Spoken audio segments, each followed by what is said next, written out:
Uncharted 2, Among Thieves, had exceeded everyone's expectations, surpassing the original game in almost every way. Of course, this meant that there was a tremendous amount of pressure on Naughty Dog to deliver with the series' third installment, Uncharted 3: Drake's Deception.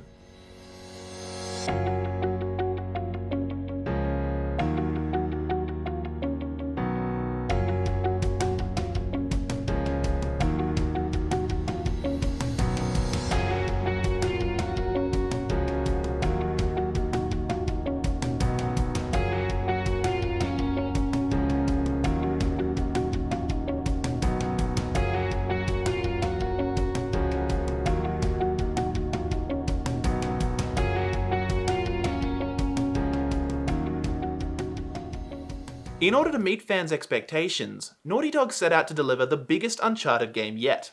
The developers tried to incorporate locations and environments that would distinguish Drake's Deception from its predecessors, while also continuing to push the technical limits of the PlayStation 3.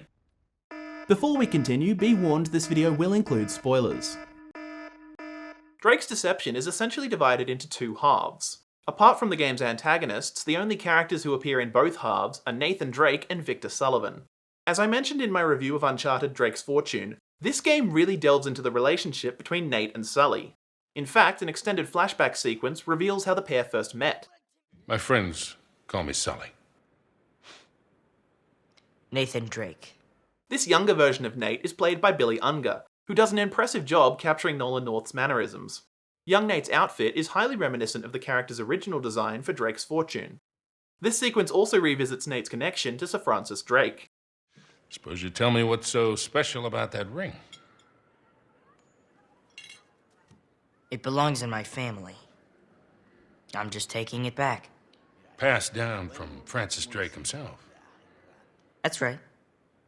I don't know how to break this to you, kid, but Drake didn't have any heirs. No children.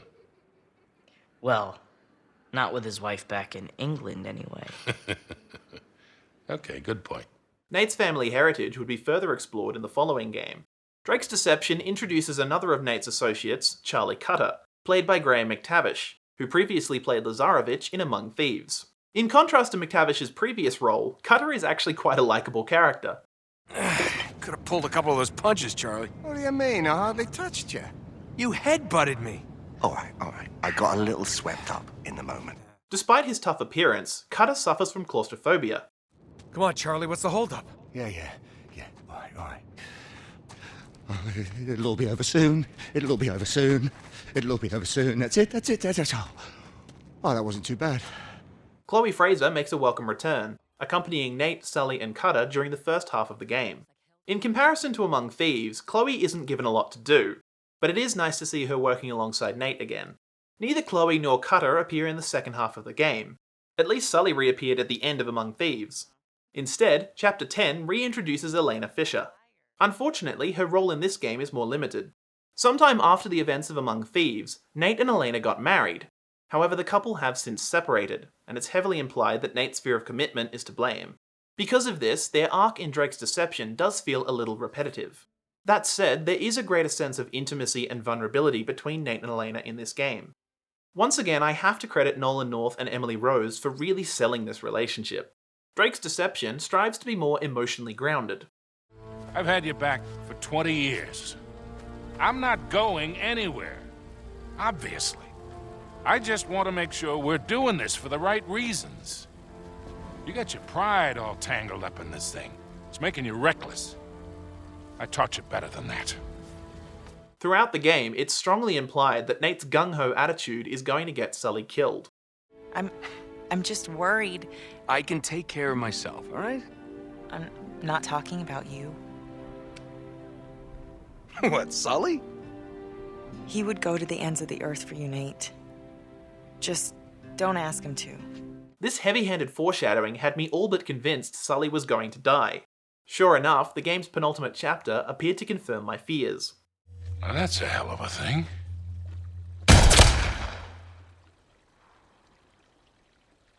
What? No.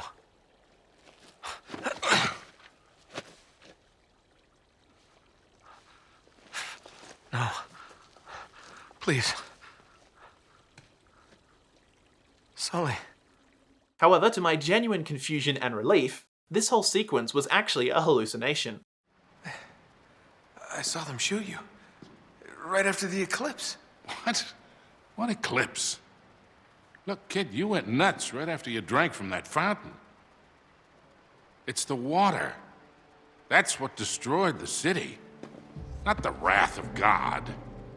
The whole water supply is tainted with some sort of hallucinogenic agent. You might think the sudden appearance of flame-headed demons would have made me suspicious, but I simply put that down to the series' tendency to introduce some kind of supernatural element towards the end of each game. As much as I don't want to see any of these characters killed off, the Uncharted series is perhaps a little overly reliant on fake-out deaths. Drake's Deception has two main antagonists, Catherine Marlowe, played by Rosalind Ayres, and her mysterious right-hand man, Talbot, played by Robin Atkin Downes, who previously played Navarro in Drake's Fortune, and Tenzin in Among Thieves.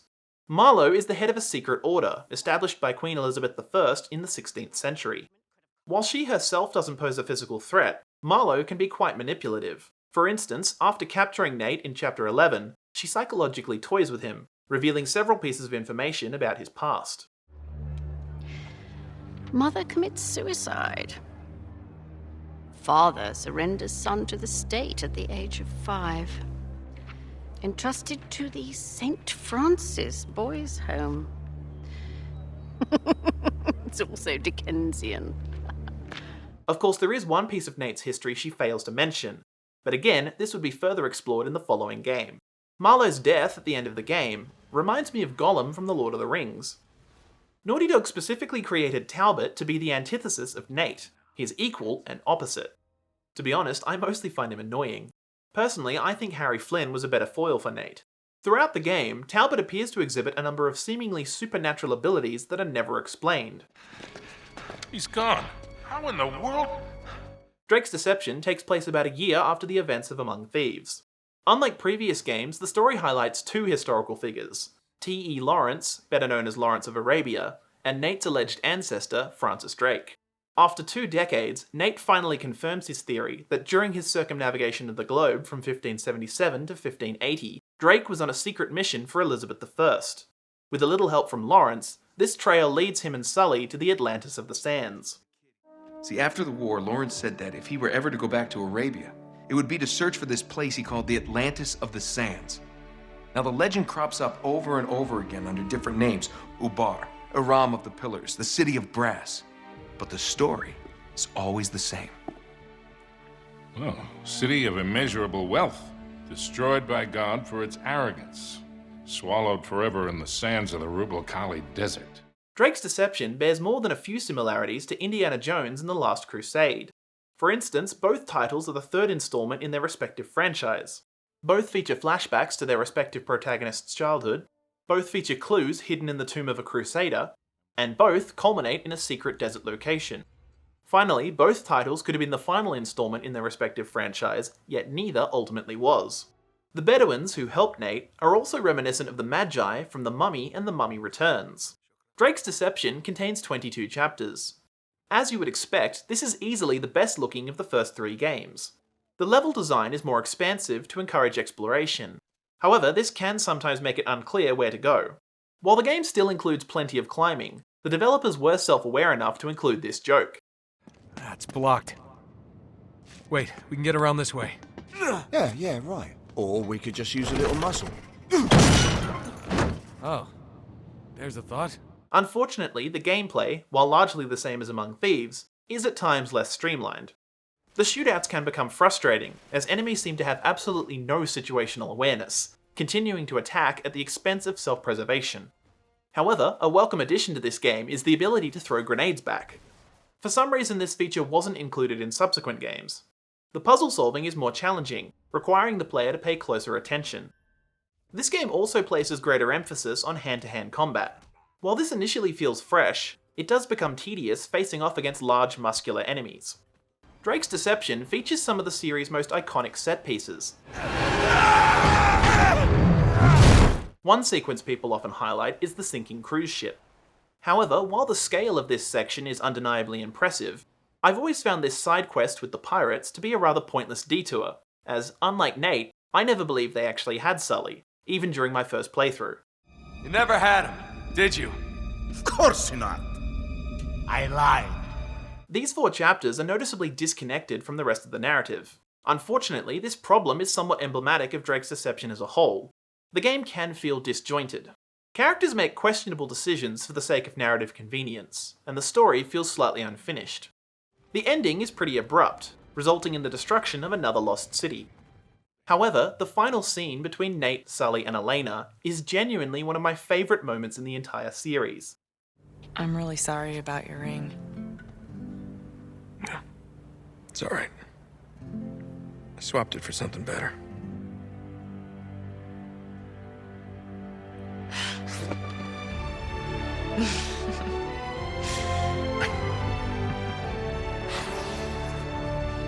Let's get out of here, huh? Yeah. It is perhaps worth noting that unlike its predecessors, Drake's Deception did not receive Naughty Dog's undivided attention. Instead, the studio was split into 2 teams, with one team working on this game, while the other focused on the studio's next release, The Last of Us. That game would have a significant impact on the futures of both Uncharted and Naughty Dog itself. The soundtrack for Drake's Deception was composer Greg Edmondson's last contribution to the series. Thankfully, he ended on a high note, delivering a score that is both epic and emotional. While barely distinguishable from the previous 2 versions, the main theme received yet another rendition, officially titled Nate's Theme 3.0.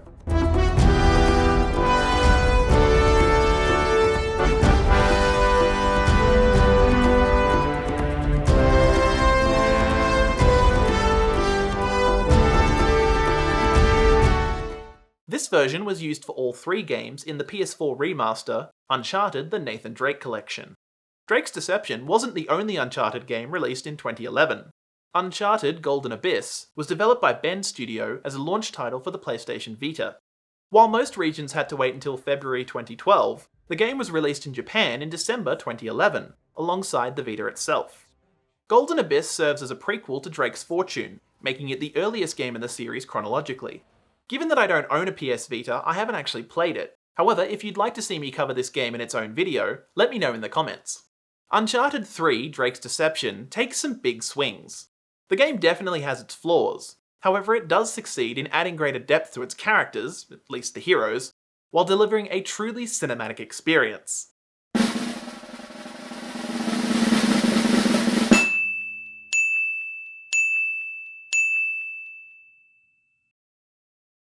This game would lay the groundwork for the final chapter in Nathan Drake's story, Uncharted 4: A Thief's End. Make sure you're subscribed so you don't miss any future reviews. In the meantime, as always, I'd love to hear your thoughts in the comments. If you enjoyed this video, why not give it a like? Maybe share it with a friend. Or an enemy. Either way, be sure to subscribe and turn on notifications to see more content here on Channel 73.